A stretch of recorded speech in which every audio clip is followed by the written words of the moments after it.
Eu gostaria de agradecer também o patrocínio da Abramp, que é a Associação Brasileira de Metais Preciosos, criada para gerar soluções para a compra de ouro com segurança e a possibilidade da rastreabilidade no processo de fornecimento. A Abramp convida a todos também para conhecerem o espaço do visitante, que está localizado no foyer. E agora, para falar sobre a importância do comportamento ético e da transparência no contexto da economia contemporânea, convoco novamente ao palco o presidente do Instituto Brasileiro de Ética Concorrencial, Ético, Dr. Edson Vismona. Também preside o Fórum Nacional contra a Pirataria e Ilegalidade e o Instituto Brasil Legal.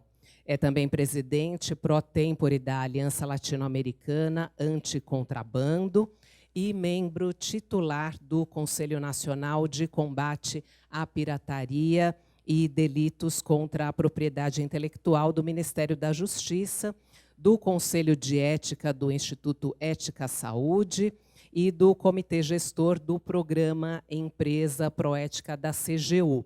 É ainda fundador e presidente do Conselho Deliberativo da Associação Brasileira de Ouvidores Ombudsman ABO. Então, seja mais uma vez bem-vindo, doutor Edson, e bom trabalho. Muito obrigado.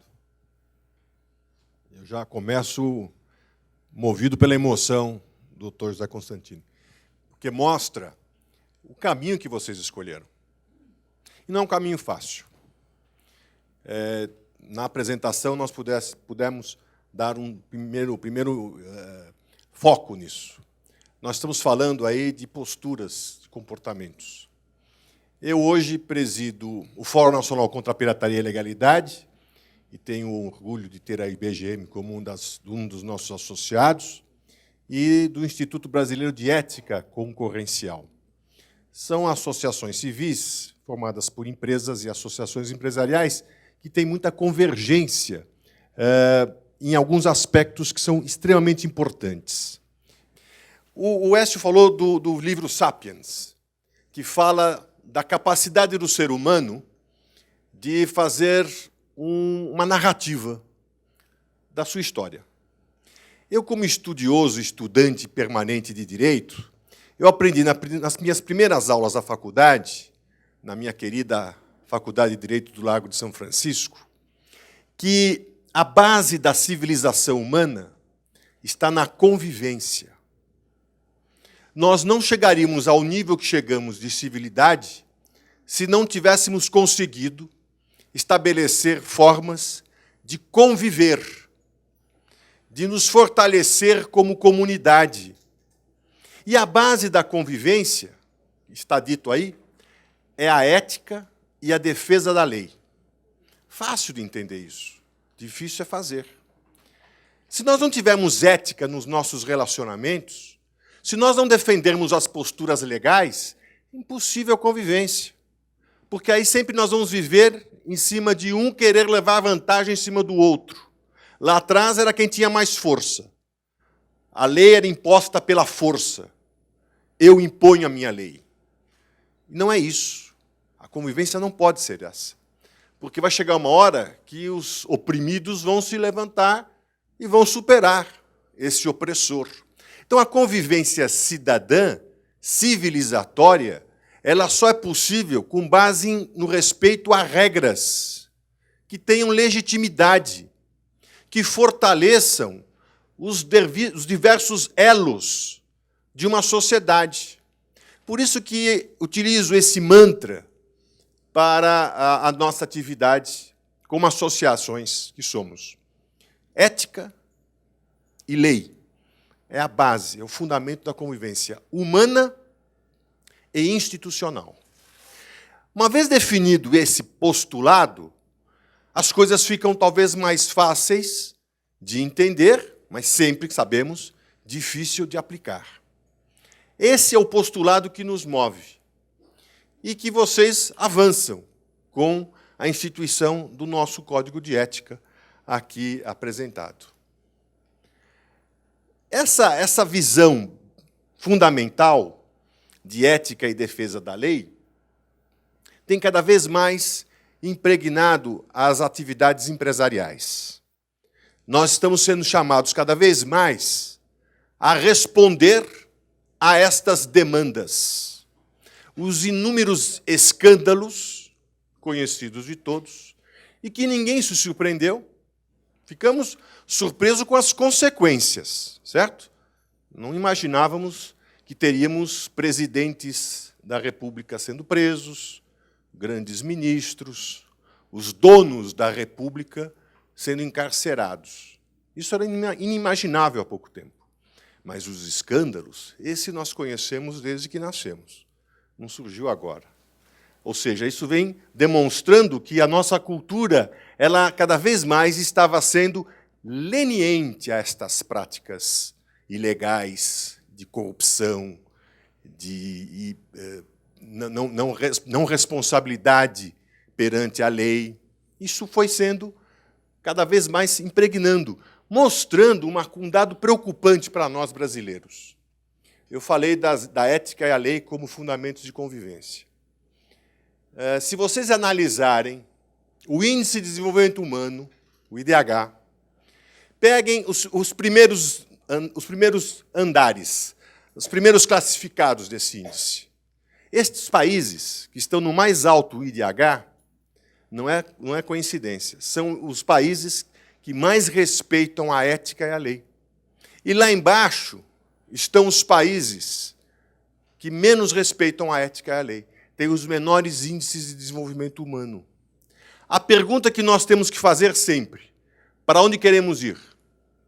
Queremos sair desta média lamentável e queremos subir, ou vamos ficar onde estamos? Porque o Brasil não está bem nesses índices, nem de IDH e nem de defesa da ética. Então, o que ocorreu nesse país, desvendando algo que nós sabíamos, mas cujas consequências não existiam, nos estimula a fortalecer esses processos de integridade dentro das empresas. E que estamos sendo cada vez mais convocados a isso. As empresas têm que dar respostas. Eu participo do comitê gestor do Proética, da CGU, da Corredoria Geral da União. E lá há um estímulo do governo federal para que as empresas assumam essas posturas de integridade. E nós também temos que cobrar isso dos nossos governos. Eles também têm que definir regras de compliance para as suas atividades, para as suas empresas. Ou seja, é da empresa privada, mas também é uma responsabilidade muito forte do governo. E nós temos que estimular este processo cultural de incentivo aos comportamentos éticos, de práticas de prevenção e combate à corrupção, e estender isso a clientes, fornecedores e parceiros. Isso assusta, especialmente nesse setor. Assusta por quê? Nós temos já determinações na lei onde as operações feitas em alguns setores têm que ser comunicadas ao COAF, não é isso? Vários setores são obrigados a comunicar suas operações ao COAF. E uma vez eu fiz uma apresentação a convite do saudoso Ricardo Lerner, na Fiesp, para empresas, para o comércio de joalherias, né? E aí um senhor, não vou falar o nome, respeitadíssimo, ele brincou comigo e falou: mas, senhor, se eu comunicar as vendas que são feitas em dinheiro, eu vou perder cliente. Porque o senhor, não sei se o senhor sabe, mas nem sempre a joia, o diamante, é comprado para a mulher. E eu vou denunciar o meu cliente? Eu falei: olha, o senhor não vai denunciar, o senhor vai cumprir uma determinação legal, né? O senhor não vai expor o seu cliente que comprou um diamante, talvez não para a esposa, mas é uma obrigação, porque se ocorrer algo nesta cadeia de venda de produto, o senhor poderá ser responsabilizado. Parece que houve algo aconteceu no Rio de Janeiro com relação a uma grande empresa, porque não comunicou operações milionárias feitas em dinheiro para um importante político. É a demonstração da consequência desse processo. Ou seja, Se nós não cumprirmos, nós nos colocamos num nível alto de risco. Então, essa é a pergunta que nós temos que fazer. Nós temos que diminuir os nossos riscos, porque está na lei. Inclusive, está na lei. Caso aconteça algo, se a empresa demonstrar que ela está atendendo esses preceitos do chamado compliance, é uma forma de mitigar na sua eventual condenação. Então, a legislação, ela avançou. Veja, falamos de cultura. A rigor, nós teríamos que estar praticando isso independentemente da existência de lei. Certo? São lições que nós temos de casa. Eu brinco quando eu falo, por exemplo, de transparência, e lá está o princípio da accountability. Accountability é um princípio que eu aprendi com a minha mãe, que nem tinha um ginásio. Ela me dizia, se você pegar algo de alguém, você é responsável por aquilo que você pegou. E ele diz, accountability, o que é? Você é obrigado a prestar conta sempre que você utiliza o dinheiro que não seja o seu. Então, minha mãe dava aula de accountability. É interessante. Então, veja, se nós formos nos princípios, nós já temos essas questões muito bem postas. Só que agora nós elevamos, nós subimos alguns degraus. Hoje a lei avançou sobre isso. Responsabilidade, liability. Nós estamos criando esses conceitos. E esse setor está na lei, mas antes da lei, ele tem um outro aspecto. O que vocês vendem? Joias. Ouro. Diamante. Eu vou mais a fundo. Vocês vendem credibilidade. Não é isso? Vocês vendem credibilidade.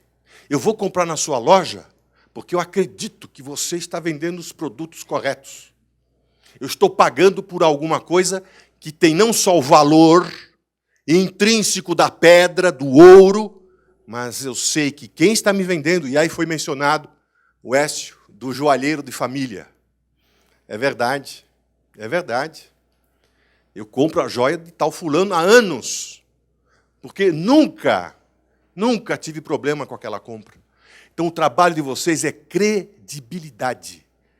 As pessoas olham para vocês, acreditam em vocês. Se vocês falharem, nunca mais eles pisam na sua loja ou compram um produto da sua empresa, da sua indústria. E vão falar para todo mundo. Aquilo ali, não. Então, veja, esses são os elos que nós estamos construindo e que as empresas têm que acompanhar. E aí vamos ver alguns desafios interessantes. E eu escuto muito isso. A empresa está aí posto algumas das questões que nós temos que enfrentar e que a nossa secretária colocou de forma muito clara a preocupação do governo Dória em avançar também nesses aspectos. Veja a resiliência, senhora secretária, dessas empresas. Nós temos que cumprir pelo menos esses critérios. Não é? Temos que avaliar a qualidade do produto permanentemente, trabalhar na capacitação e motivação profissional dos nossos colaboradores, escolher os nossos fornecedores, especialmente nesse setor, desenvolver os canais de venda, de marketing, para expor o nosso produto, otimizar custos, buscar a rentabilidade, o lucro, senão ninguém sobrevive, cumprir todas as obrigações legais, todas, e fiscais. Tem obrigação fiscal que nem o fisco sabe dizer. Eu vou dizer isso agora à frente, na questão de como é dura a vida do contribuinte brasileiro. É um outro aspecto, um outro lado da moeda que eu também vou enfrentar aqui nesse tema tão vasto. E aí temos que falar do respeito ao consumidor, ao meio ambiente, à sustentabilidade. Hoje, para você comprar um diamante, me parece que você tem que ter clareza da origem, para não estar comprando os chamados diamantes de sangue, não é isso? Você tem que ter clareza da idoneidade do produto, mas de como ele foi obtido, de que forma ele foi obtido, se respeitando as regras inúmeras de questões ambientais trabalho escravo, enfim. Então, veja, quantos desafios a empresa tem dentro dela no momento em que ela se posiciona no mercado. Ela tem que avaliar todas essas faces. E aí, ainda mais, no Brasil, nós temos outros aspectos. Fora da empresa. Saindo da empresa. Aí que tem concorrência leal, ou seja, nós cumprimos todas as nossas regras, e aí nós vamos para o mercado e temos ainda que enfrentar um concorrente que não é leal. Muitas vezes é criminoso. É isso. E o custo do nosso país. A secretária mencionou alguns. O custo que nós temos para viabilizar todas essas regras, para cumprir todas essas regras, para manter o nosso negócio. Resilientes. Falou muito bem a secretária. Resilientes. Teimosia pura. Teimosia pura. Não é à toa que, infelizmente, a gente vê muita gente falando: eu vou embora, eu não resisto mais, vou vender meu negócio, vou viver em Portugal, que é o destino da vez. Né? É chato ouvir isso, porque não é isso que nós precisamos. Nós precisamos dessa teimosia, porque esse país merece termos esses teimosos aqui. Vamos falar do contribuinte. Nós estamos vivendo um momento crucial hoje. Crucial, crucial, crucial, crucial.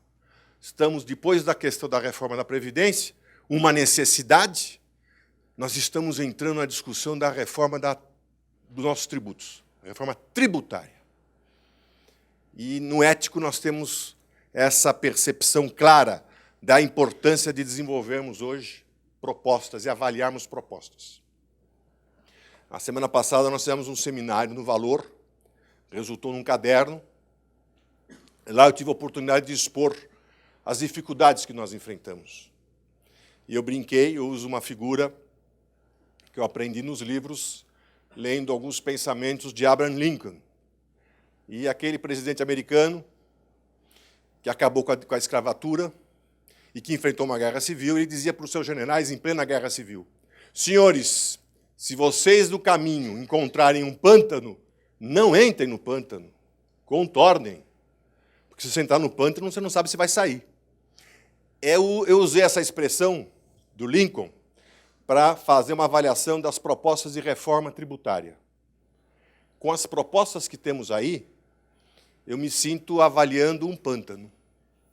Eu falei isso no Encontro Nacional dos Coordenadores da Administração Tributária de todo o Brasil. O que vai sair daí? Ninguém quer perder. Primeiro, nenhum Estado pode perder, porque já está por aqui. Não pode aumentar imposto. Esqueçam a possibilidade de diminuir impostos. Não vai diminuir, porque não há como. Senão a conta não fecha. Os governos estão quebrados, eles não podem deixar de arrecadar. Mas, pelo amor de Deus, não aumentem o tributo. É inaceitável para a sociedade, para as nossas empresas, aumentar tributos. Não dá. Então, não podemos aumentar, mas também não vai dar para cair. Aí vem proposta de criação de impostos, imposto único. Outro vem de recriar a CPMF, verdadeiro absurdo, porque vai impactar diretamente em todo o setor, todos os setores. Então, são propostas que são assustadoras. Como vão conciliar isso, eu não sei. E aí um diz, a reforma vai ser a minha, diz a Câmara. O Senado fala, não, a reforma vai ser a minha. Aí vem o governo, não, a reforma é a minha. Cada um tem a sua e vamos ver o que vai dar esse debate. Mas eu não posso mais falar, não entremos no pântano. Já entramos. Agora nós temos que participar dessa discussão. Com certeza o IBBM vai ter que entrar nessa conversa. Estamos juntos nesse debate. Seja pelo fórum, pelo ético, nós temos que entrar nessa discussão. Fazer conta. Cada um traz uma conta. Então, veja, é uma barafunda que nós temos que nos posicionar. A posição do ético foi de, independente de reforma, vamos respeitar nós, eu chamo com todo respeito, o senhor contribuinte. Quem somos nós? Somos daquele que queremos pagar impostos, mas que é difícil. Às vezes nós somos multados e imediatamente já extorquidos com 150% de multa e com a imediata ameaça de levarmos isso para uma denúncia criminal. É, às vezes, um absurdo. você é surpreendido por uma interpretação de um auditor fiscal e já te ameaça, se não pagar, é 150% de multa. Aí você já começa a fazer conta. E mais, eu vou entrar com uma denúncia criminal contra o seu dirigente. Aí já o dirigente, espera aí não dá. Vamos ver esse negócio. Por isso que a gente está falando nesse lema injusto. Não devo, nego e acabo pagando. Conheço exemplos de grandes empresas mundiais que acabaram pagando pelo aquilo que ela sabia não dever, mas para evitar as consequências das 150% de multa e de uma denúncia criminal absurda. Pagou, recorreu à justiça, depois de 8 anos, ganhou, e foi obter aí, está agora na luta para obter o recurso indevidamente cobrado.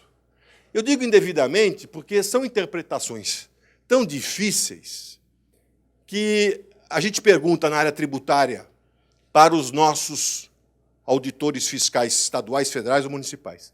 Quantas obrigações acessórias nós temos? Ninguém sabe. Ora, se o fisco não sabe das suas obrigações acessórias, nós vamos saber, contribuintes? Então, as nossas propostas nessa área é: vamos facilitar a vida do senhor contribuinte. Vamos fazer com que essas obrigações sejam claras, muito explícitas, que não haja dúvidas. Na interpretação, que tenhamos mecanismos, e São Paulo avançou e nós apoiamos logo no início a proposta do compliance fiscal.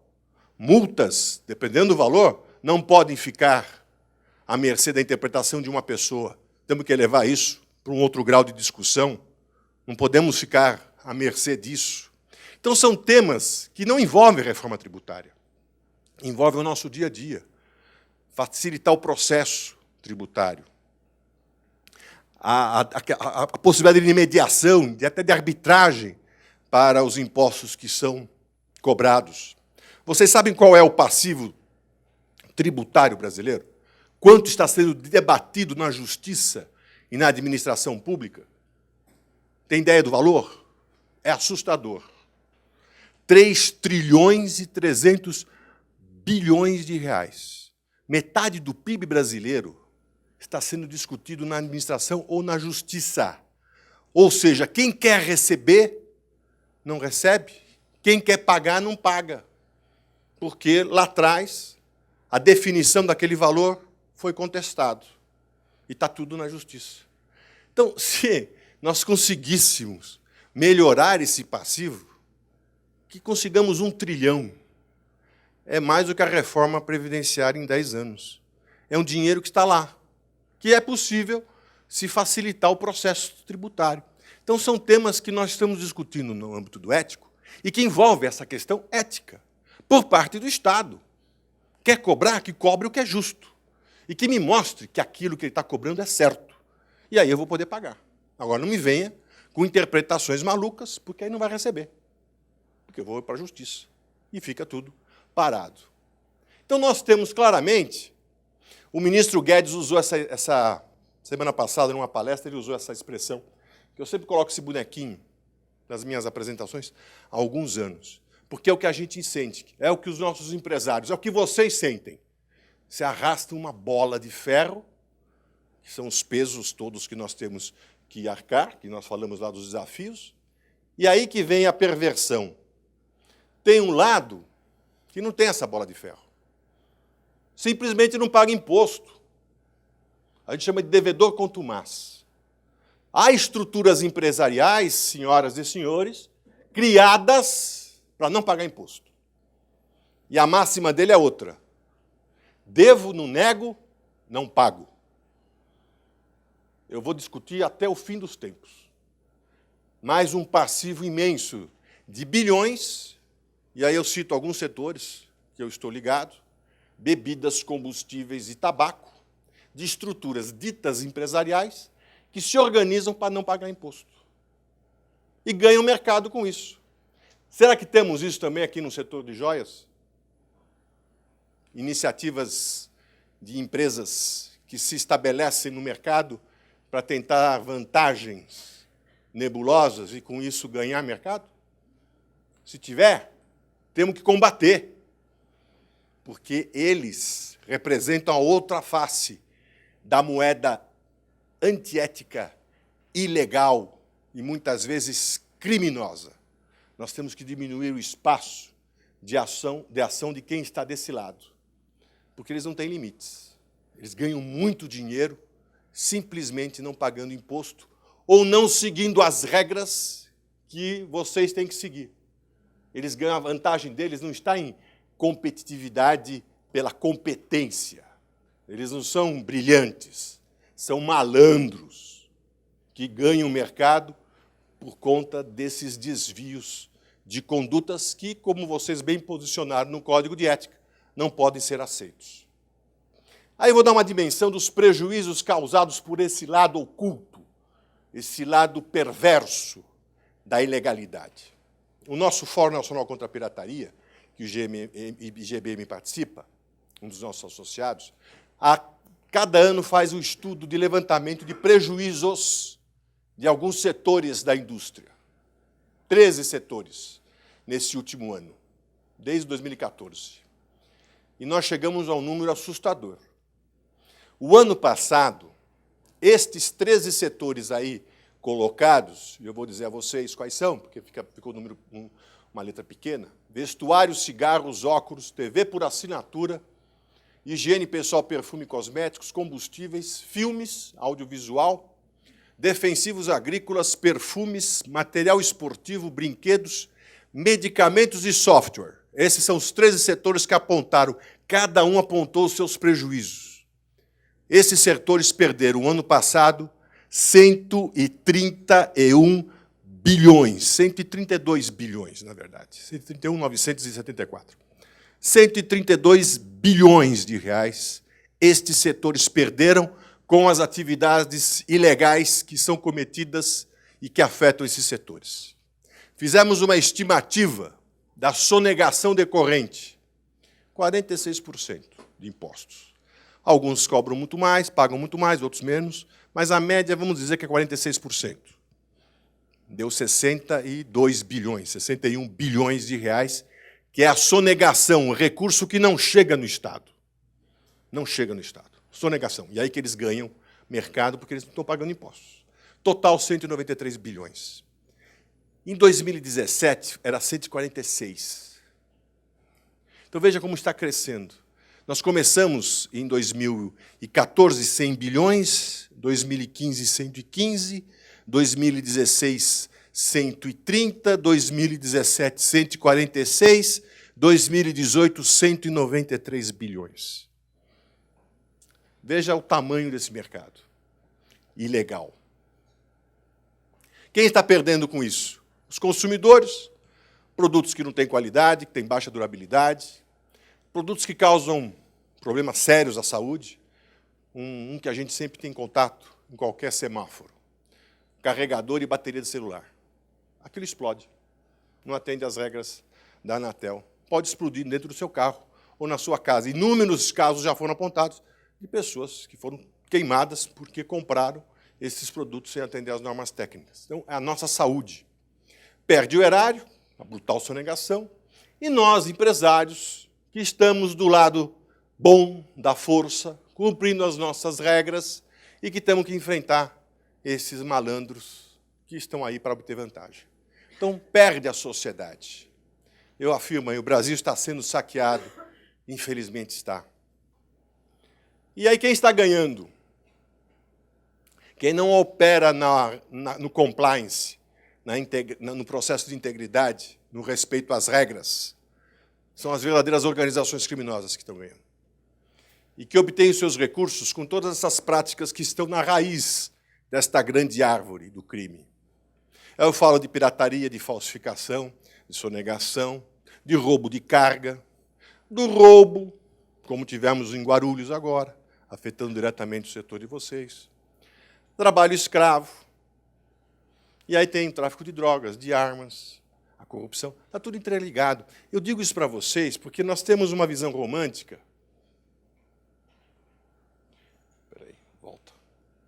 Nós temos uma visão romântica, que eu vou mostrar à frente, de que isso não é algo tão relevante. Não é. Bobagem. vamos lidar com outras coisas. O Estado tem que se preocupar com outras coisas. Na verdade, este mundo ilegal, ele está operando hoje no mercado físico e no digital. O doutor Constantini falou da internet, né? Mostrando o que está acontecendo nesse mundo ideal nosso. Junta o virtual com o real, o físico com o digital. Esse é o nosso mundo real. E aí nós vamos verificar exatamente isso. Ou seja, essa face da ilegalidade romântica. Muitas vezes as nossas polícias, quando combatem estas práticas, e eu falo aqui de São Paulo, por exemplo, desde o governo Dória, na prefeitura, nós estamos combatendo os mercados ilícitos na região da 25 de março, do Brás. E muitas vezes a população reage. E ela reage dizendo o seguinte: mas por que vocês estão combatendo o coitadinho do camelô? Ele está trabalhando. É verdade, ele está trabalhando. Só que está por trás disso, né, são estruturas fantásticas de distribuição de produtos ilegais. Da China, chega no Brasil, passando pelo Paraguai. Uma vez um repórter me perguntou, no Rio Grande do Norte: mas, meu senhor, como é que o produto cigarro contrabandeado sai do Paraguai, chega no Rio Grande do Norte e ninguém vê? Atravessa o Brasil. Por quê? Porque tem uma estrutura logística que poucas empresas têm.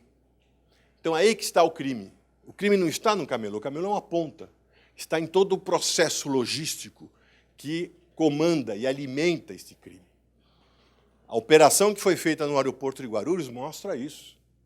Foi um bobinho? Foi uma pessoa que acordou e falou: vamos lá no aeroporto de Guarulhos hoje? Parece que tem lá uma carguinha de ouro. É óbvio que tem organizações criminosas poderosas e que estão no nosso dia a dia. E nós financiamos, porque nós compramos. Eu falo que a oferta do criminoso, ele só cresce porque existe a demanda.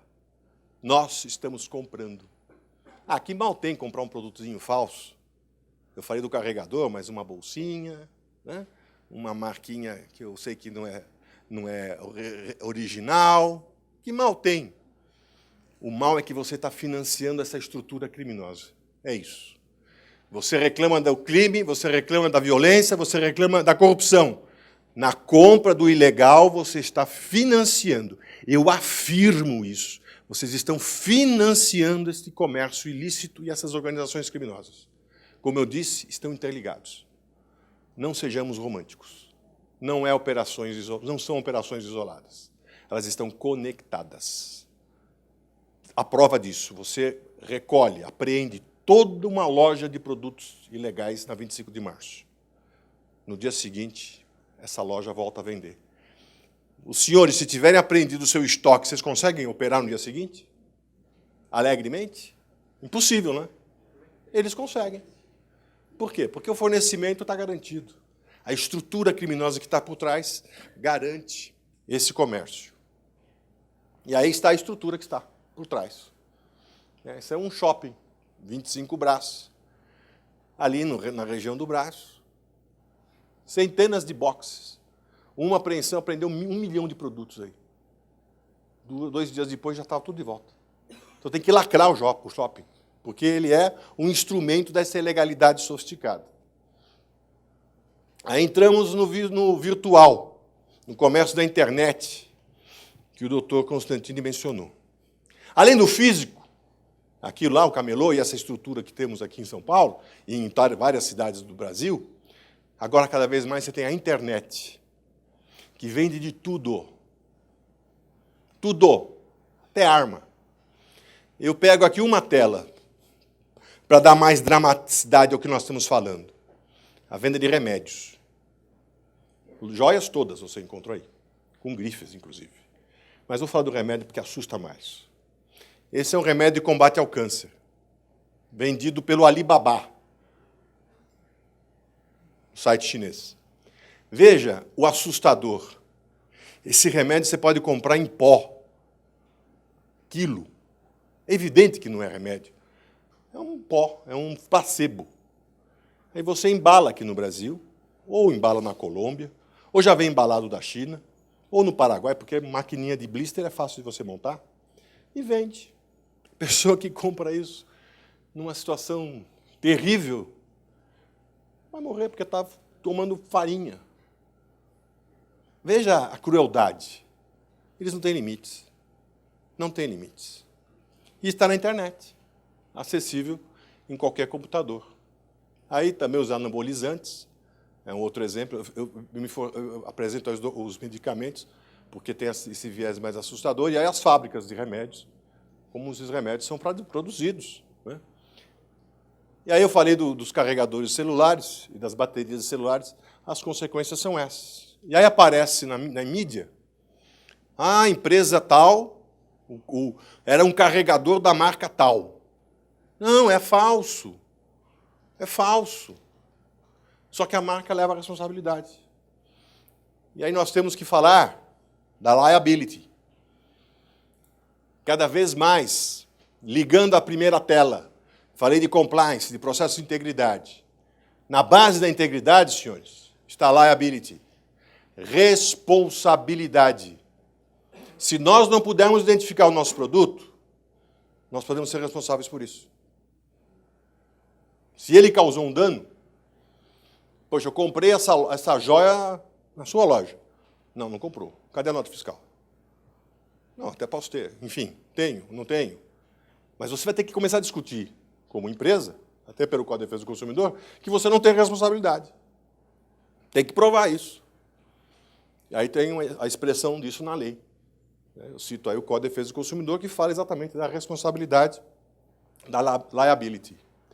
E aí algo que eu vou mencionar, estávamos discutindo aqui, apresentando isso, que eu também fiquei muito impressionado quando fui apresentado, no fórum, porque a gente identifica o seguinte, se o consumidor não entrar e não participar desse processo, fica difícil. Não é? E como é que eu vou identificar se um produto é falso? Como que eu vou identificar se um produto é roubado? Não tem, muitas vezes não tem. As marcas dos nossos órgãos certificadores são falsificadas em qualquer papelaria. Você tira uma xerox do Inmetro, fácil, de um selo da Anatel, na hora. Nem os nossos órgãos certificadores valorizam as próprias marcas. A liability deles, eles têm que provar. Mas, enfim, até isso acontecer, já acabou. E aí que eu fui identificar, dentro do fórum, e depois a convite do grande Ricardo Lerner, que já citei, de um comitê de rastreabilidade criado na Fiesp em 2014. E eu comecei a ter acesso às tecnologias. E aí o smartphone resolveu para mim grande parte dos meus problemas. Porque hoje, com o smartphone, você consegue, com essa figurinha, identificar o produto. Se a empresa investir nessa tecnologia, acoplá-la a um sistema, porque o QR Code sozinho pode te levar até a um site na hora. Mas você pode dar valor a essa informação e com um sistema você identifica. A empresa pode, na hora, colocar no seu sistema e dizer, este produto foi roubado. Opa, não compro. O policial vai olhar e fala, opa, não compro. Esse produto foi vendido no dia tal, fabricado no dia tal e destinado a tal região.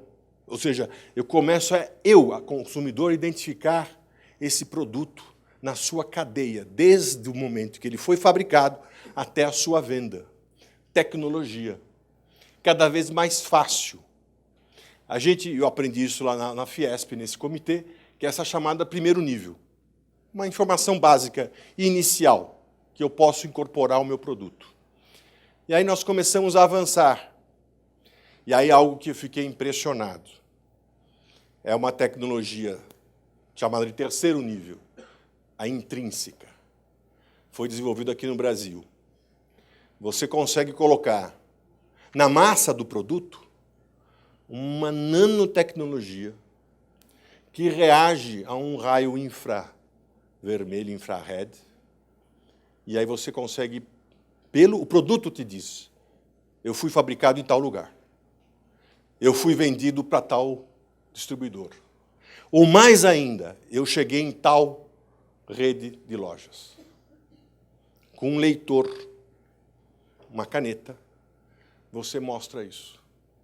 E aí você pode incorporar essa nanotecnologia que reage a essa canetinha em vidros, em tecidos, em plásticos, polímeros, é a primeira figura, diamantes e no ouro. No ouro? No diamante? Sim.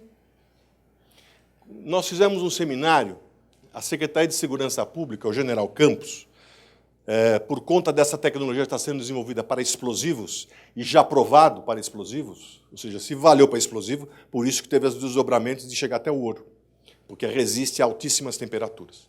O General Campos falou, com conhecimento dessa tecnologia, eu quero fazer um seminário aqui na Secretaria de Segurança Pública do Estado de São Paulo. E me convidou, pelo IBL, para organizar esse seminário. Então, o IBL foi o organizador do seminário. Nós fizemos em 23 de julho, acho que foi 23 de julho, lá na sede da Secretaria, para falar de explosivos. E levei lá os técnicos que desenvolveram essas tecnologias e que estão junto com a Imbel, do Exército, e com a Casa da Moeda, viabilizando o uso dessa tecnologia rastreabilidade intrínseca.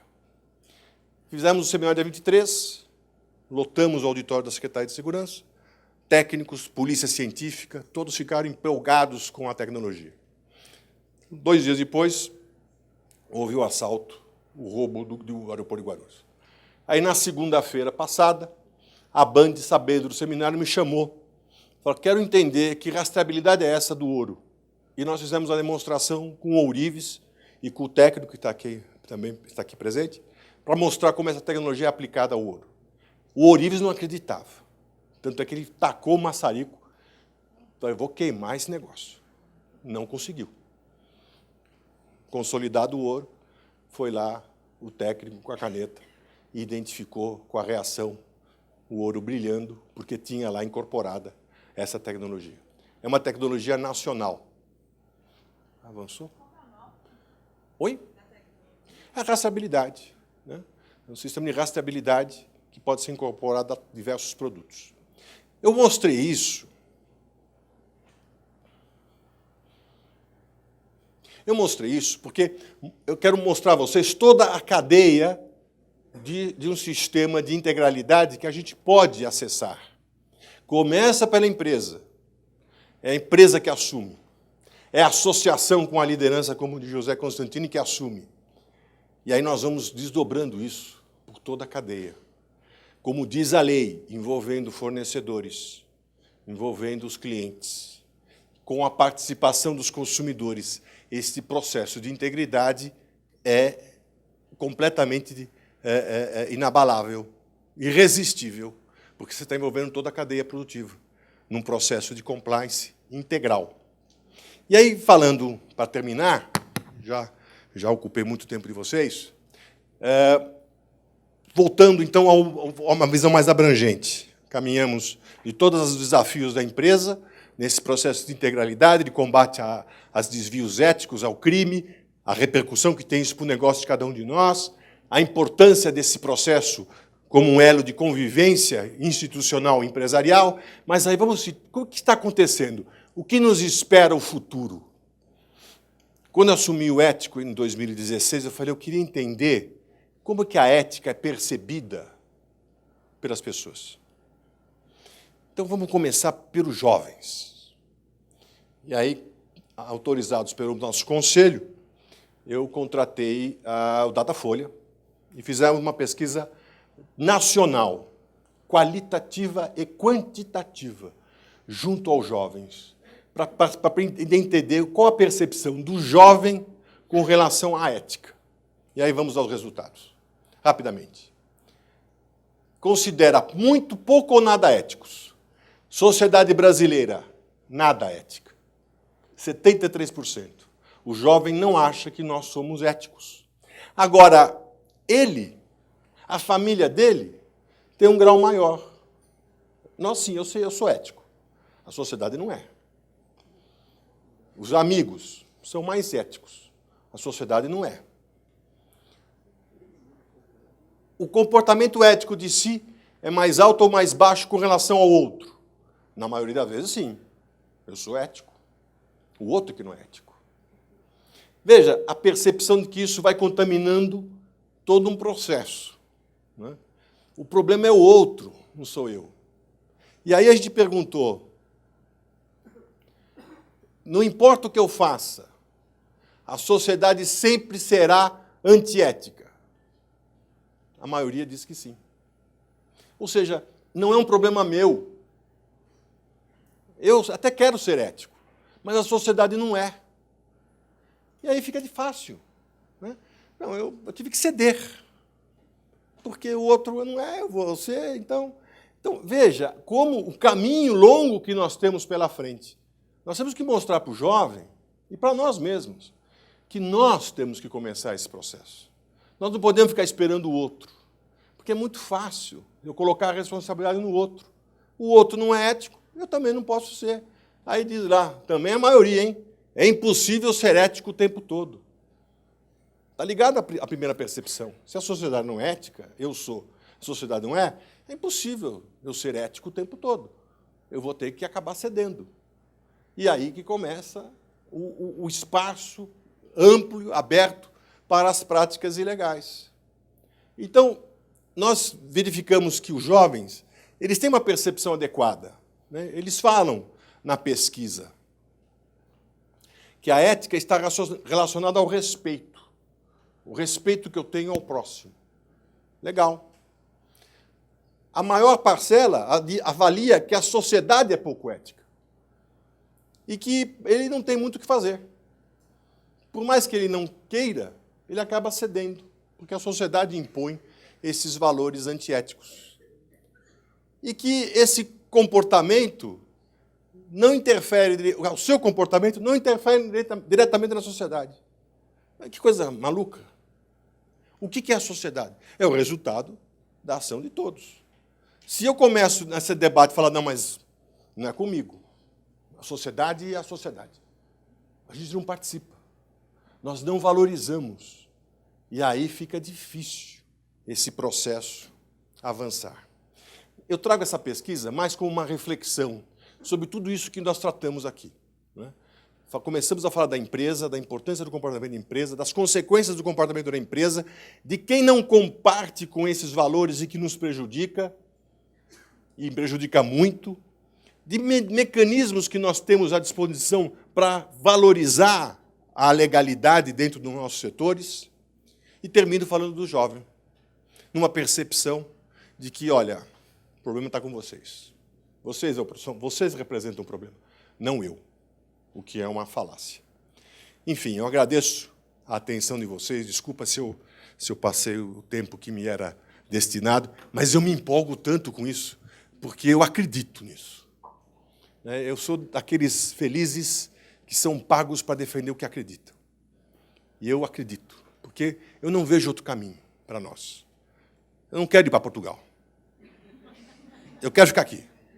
Porque esse país é tão fantástico, é tão gigantesco nos seus valores.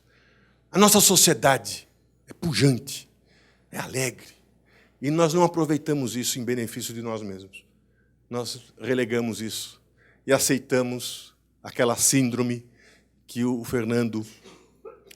Nelson Rodrigues dizia, da síndrome do vira-lata. Nós não somos vira-lata. Não somos. Nós não podemos acreditar nisso. Mas nós temos que trabalhar. Não vai cair do céu. Muito obrigado.